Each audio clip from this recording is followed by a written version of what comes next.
Lieutenant, are you going to give the police report or West End police report? Now, so may as well. There you go. Welcome. By the way, if you see this Taz Jones up here taking the video, she's doing it she did it last month. How many people did you watch it? About 200. About 200. So we're being photographed. You're not supposed to make me nervous before I get up here. Good morning, I'm Lieutenant Sean Miguez with the Galveston Police Department, and just kind of update everybody on what's going on. I know recently it seemed like we just kind of disappeared from all the West End neighborhoods. I actually live on the West End, and I can attest I felt the same way. Usually I'd sit on my porch drinking my morning coffee, and I'd see somebody drive by and notice, man, nobody's driving through my neighborhood. So to address that, we've had guys working extra patrols in between calls. If they're not doing something, they're out driving neighborhoods. I'm sure y'all are well aware we are 30 officers down right now, leaning toward 32, which is putting us critically low in a staffing crisis. This past week, you may have noticed we haven't been in the neighborhoods as much. It's because we've had to direct our attention to our young visitors on the beach. As much as we love driving around and seeing everyone, we can't abandon the beach because this whole place will burn down. So we've been very busy there. I'm sure everybody's noticed the influx in traffic. So that's some of the things that we've been doing. What are y'all seeing? I mean, what are your needs? Anybody? Well, we could maybe change the speed limit on 12 Mile Road. I was stopped 7:30 at night, and with an officer who was waiting for me probably there, and he said, well, you were driving a little bit too fast. I said, well, I had police officers driving that down to 40 miles an hour, and I didn't see anybody that night, but we had a nice discussion, okay? Was a police officer really understanding? He said, well, you could hit the pheasant or a coyote.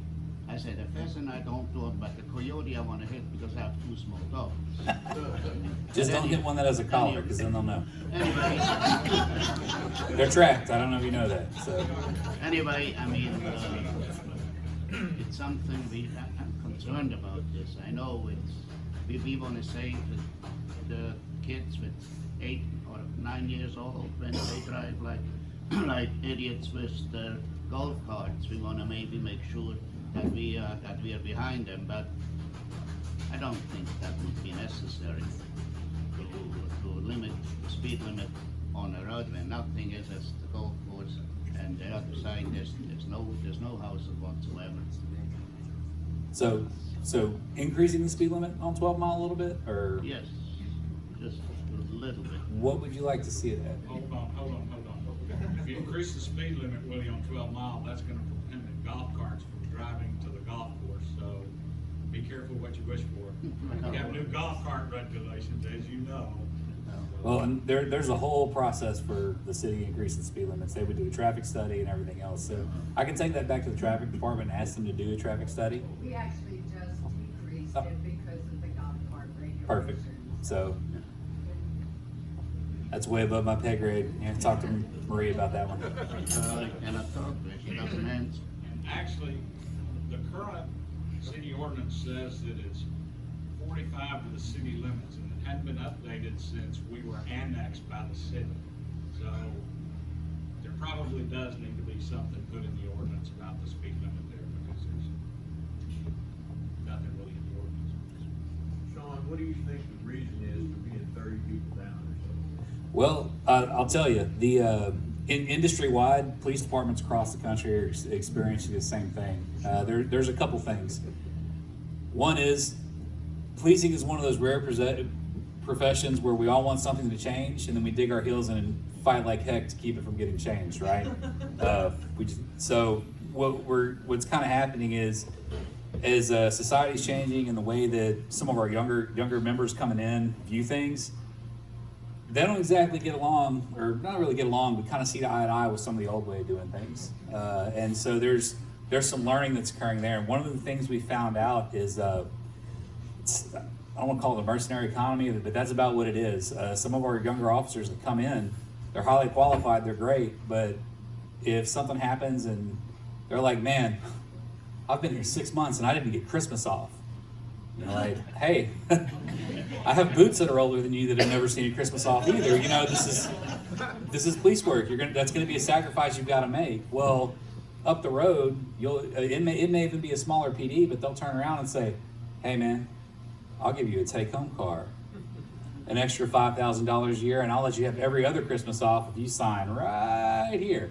And so they're swooping in, you know, it kind of trying to call all of our guys out and pull them up, because everybody knows that Galveston police officers, we put out a really good product as far as officers on the streets. So that's part of it. The other thing is the stakes are higher for a young officer coming in. We ran into this the other day. If you aren't familiar with the term doxing, you have these guys that are First Amendment auditors, or they wake up one day and they read part of the Constitution and 3 lines out of the penal code, and then their job is, oh, I'm gonna go catch a cop doing something wrong. So the second an officer says something that's unpopular or they don't like, or they can twist around on social media, they go on and they blast that out across YouTube and all these platforms.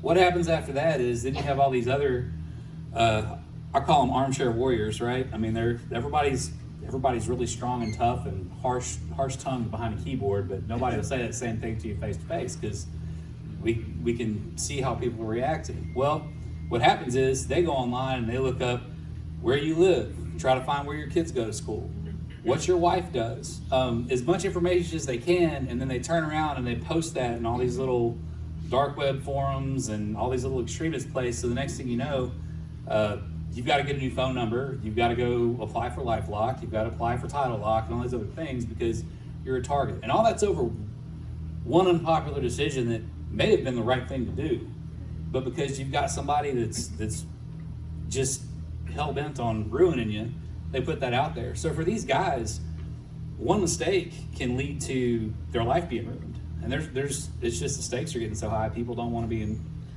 people aren't willing to risk that anymore. So I mean, that's one of the things we're dealing with. Lieutenant, Yes, sir.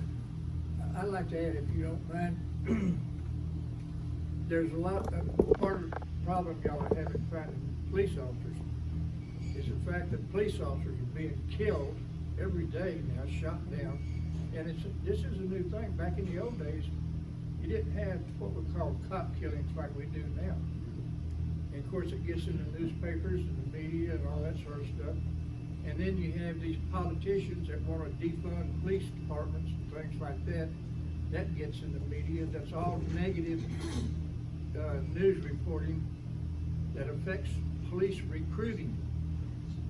Young men now read this stuff. They say, "I don't want to be a cop. They'll kill me." And stuff that has a big effect on police recruiting. Take my word for it. Thank you. Yes, sir. Sean, I think we'd be remiss if we didn't announce that we have a new police chief. Right? We do. Doug Vale was promoted from within, so it's the first time in the last 2 that we've had a promotion from within, and I think the police Yeah, that's appreciate that. very much appreciated. I've talked with Brian Maxwell about the shortage, and they're offering a $5,000 signing bonus. They upped it to 6, but it's not a money issue. Just like you said, it's a cultural issue. These guys don't want to work overtime. You know, they're exactly what you said. So it's a cultural issue with the hiring shortage, I believe. Right? It is. I mean, And good for Doug Valley. oh yeah, we're glad to have him.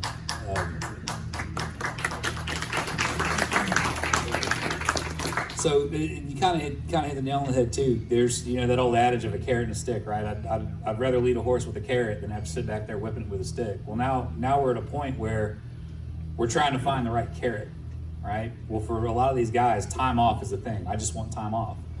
We're so short, we're having to mandate overtime. So the carrot's there, but it's standing in the middle of a it's sitting somewhere that it's unattainable, and the whole time we're using the stick to get everybody to work. So we're internally we are looking at some things to help ease that up. One of the things we're addressing is our entrance exam. On a typical exam, it kind of falls by halves. So if we have 200 candidates sign up for the test, on average, about 100 candidates will pass the written, and then about another 50 after that will pass the physical agility test. And then then you hand them their background packet. Well, of that 50, maybe 25 of them will turn in a background packet. So now you're down to 12 or 13, depending on which side of that half it falls. And of those, I can guarantee you right off the bat, there's 4 people that I could go to a blind man and he would say, do not hire that person to be a police officer, right? So there's usually 4 that just either life circumstances or personal choices, or it's just not the right time, aren't qualified. So we lose that. So now now you're down to 8 people. Time it takes to get an officer on the street. We're working on streamlining that process, but it's still, we have a lot of young people coming in that have limited life experience and they want to be police officers, so we have to send them to the academy. So once they're hired, now you're looking at 6 months at the police academy, and after that 6 months at the police academy, we've got to teach them our rules and regulations and how we do things. That's another couple weeks. Then they hit the street. Well, after that, there's a field training phase. Now you're looking at 4 months being of additional on-the-job training, and then another month of two-week evaluation phases. So you're looking at a year to year and a half before you take an applicant and actually get them on the street. And I mean, we're losing 2-3 people a month. And we're not just losing people to other departments, we're losing people to go be realtors. We're losing people to, we just lost a guy to truck driving school. I mean, people are getting out of police work altogether. And fortunately, we have a very supportive community here, and we've got a really good relationship with the police department and the community. And that's one of the things that's helped us kind of stay where we're at.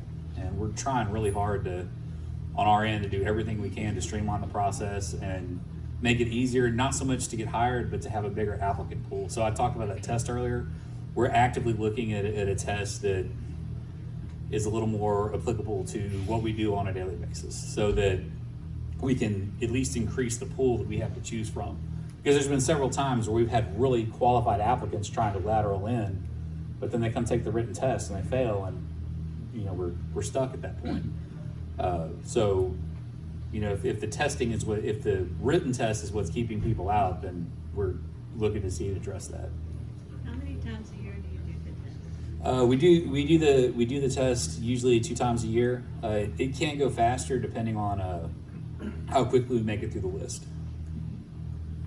When I was just an add-on to what you're saying with the written test, I know the chamber is working closely with GISD and Galveston College on their programs to help bring more candidates to you, and Yeah. candidates that can pass the test. I mean, we're doing it. We're doing everything we can. We're trying to ramp up recruiting, but then again, at the same time, we've also got to man the streets. We've got to answer the calls. We've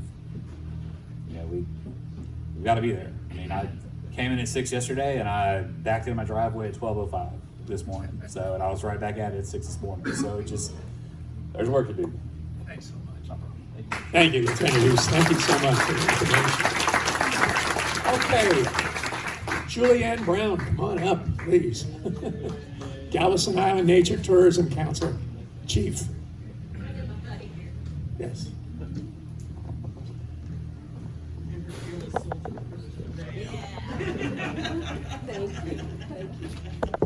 Isn't it great to be with people again? It is. Yeah. So I'm going to give you a very quick Feather Fest update. It's a very special year for us because we're celebrating our 20th anniversary. We're doing it in style at Moody Gardens Hotel. So we're excited about that. Most folks come to Feather Fest because they're either interested in birding or in nature photography, but there's other reasons for you to come visit us at Feather Fest headquarters this year. Shopping. All of you have nature lovers in your life, and this year we're going to have all sorts of vendors selling nature-related clothing, photographs, books, binoculars, arts, crafts. So we hope that you come support us by doing some shopping at Feather Fest. If you have any old cameras hidden away in a closet somewhere, any photography gear, this year we have a vendor at Feather Fest who wants to purchase that stuff from you. So load it up and bring it to Feather Fest and visit the Used Photo Pro booth. Any of you looked for native plants lately? They are very difficult to find. And at Feather Fest, the Clear Lake chapter of the Texas Native Plant Society We'll have a plant giveaway on Featherfest Saturday, as long as the plants last, so come out and get a plant. You are the first to know that we are gonna have a Featherfest free track this year. And this will include programs on sea turtles, raptors, shelling, backyard birding, bird city initiatives. So you will have to register, but the programs are free. This is something that we wanted to do for the Galveston community. All of those will be posted on the Galveston Featherfest website soon, galvestonfeatherfest.com. So make sure that you visit the website to register for those. We'll also have free raptor shows right there on the patio outside of the restaurant there at the hotel. And so if you have littles or grown-ups that are visiting, this is a great thing for you to bring them out, and it's very entertaining for people of all ages.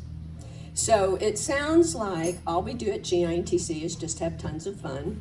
And indeed, it is fun to introduce people to Galveston's natural environment. But it's also very important work, because when you give people unique and meaningful experiences in nature, it fosters an appreciation of our natural world, and that's what we're all about. And one of the most important things that GINTC has been involved in the past 2 years is the Bird City Texas program.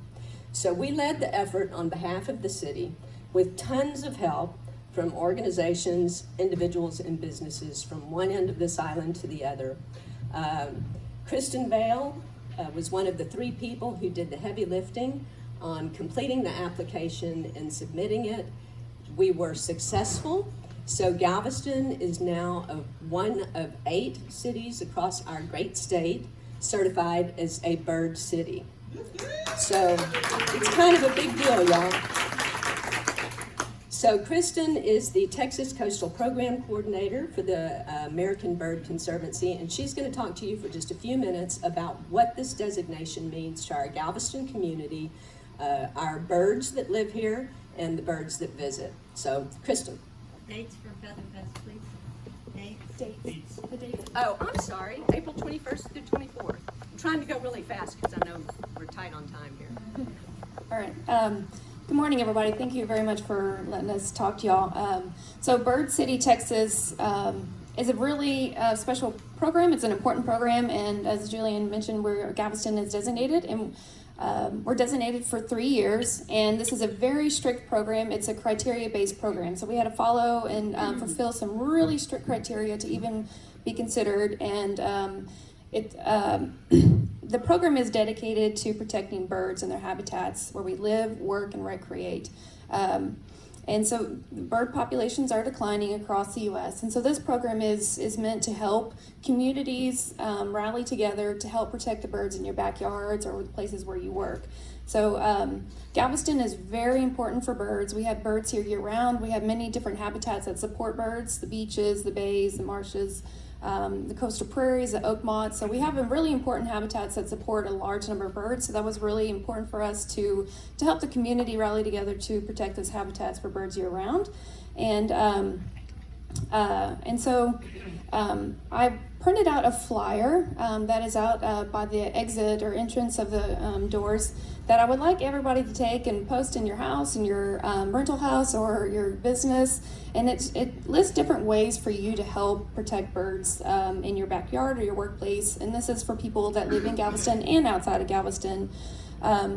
We're coming on spring migration, and approximately 1/3 of the birds that migrate through the U.S. are migrating through Texas. And so with spring and fall migration combined, that's over 1 billion birds that migrate through Galveston or through Texas. And so we're starting to get those large pulses of birds that are coming through, particularly around April 22nd through May 12th. We're getting some peak numbers of birds. And so there's going to be some storms that those birds are going to have to fight, and they're going to need to land in Galveston. And so there's some things and you can help with the birds that need to land in your backyard, that you can help them while they rest and refuel before they move north. So one thing is we're encouraging people to turn out their lights. And this is, lights actually disorientate birds. They migrate at night, and the light somehow confuse the birds, and if there's a storm, they're attracted to those lights, and so then they actually are drawn to these buildings, and then the trees that are around those buildings are resting in them. Those buildings have very reflective windows, and those windows can look like other habitats, so they fly into those windows, accidentally perish. And so windows are one of the largest threats to birds. They actually kill up to 1 billion birds in the US alone. So we have some solutions on how you can protect your windows. You can just put some marker on your windows, like the marker that you put on your cars to rally, sports teams. You can put that on your windows. If you have some trouble windows, like during migration season, if you just want to put some dots on the windows, that'll help the birds see that window and hopefully avoid that window. So that's one tip for you. And then planting native plants. I do encourage everybody to go to Featherfest and pick up a free native plant that will benefit some of the birds. So oak trees are very beneficial for birds. They support over 500 species of caterpillars, and caterpillars are very important for birds. So the Carolina chickadee, they have to feed their young about 400 caterpillars a day. And so that's about 6,000 caterpillars they need to fledge their young. And so those oak trees provide those caterpillars that those birds depend on. So we encourage everybody to plant native trees that support a lot of caterpillars. So birds don't necessarily like seeds in the summer when they're feeding their young. They need caterpillars. So these native plants will help grow those caterpillars that the birds depend on. So and the seaweed is very important for the birds as well, for roosting, especially in the off season. A lot of the shorebirds depend on that to rest in when we get those really windy days. They hunker down in that, and then it also provides food from them as well. And during the spring migration, a lot of the shorebirds are flying thousands of miles from Central or South America. They land on our beaches, and that seaweed provides a food source for them. So we encourage people to leave seaweed on the beach for the birds, especially in the off season as well. So please pick up this flyer and help everybody across the Galveston. Yes, sir. So quick, Kristen, is the Lafitte Cove Nature Society participating in Featherfest this year? I don't know. There's definitely going to be guided tours there. I'm pretty sure. They are? Okay. Will you have the native plants, hopefully, at the Lafitte Cove Nature Society? They're going to be stationed at Moody Gardens only. They're all at Moody Gardens? Yeah, Okay. but that's a good idea for future, Second years. thing is, I just want to point out that both Julianne and Kristen are volunteers for the park board. They both serve on the park amenities committee, and they're both fearless leaders of the East End Lagoon advisory task force. So thanks for you guys helping us out.